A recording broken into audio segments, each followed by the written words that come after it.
नाशिकचा भोंदू बाबा अशोक खरातला आज न्यायालयात हजर करण्यात आलं। कोर्टाने त्याला 5 दिवसांची पोलीस कोठडी सुनावली आहे। तिसऱ्या गुन्ह्यात ही कोठडी सुनावली आहे। त्यावेळी कोर्टात महिला न्यायाधीशांनी विचारलेल्या एका प्रश्नावर अशोक खरातची बोलती बंद झाल्याचं पाहायला मिळालं।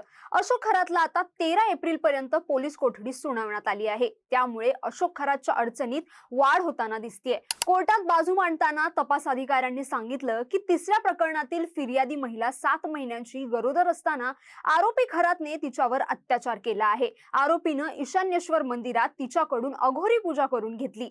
पीडित महिलेला मुलगाच होईल असा विधी असल्याचं त्याने सांगितलं होतं। धार्मिक विधीच्या नावाखाली पूजा केली। महेश कलंत्री नावाच्या व्यक्तीकडून अशोक खरातनं नकली खडे आणून विकले।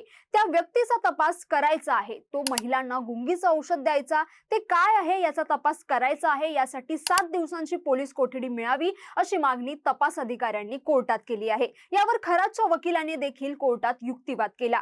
कोर्टातील महिला न्यायाधीशांनी विचारलेल्या प्रश्नावर मात्र अशोक खरातची बोलती बंद झाली।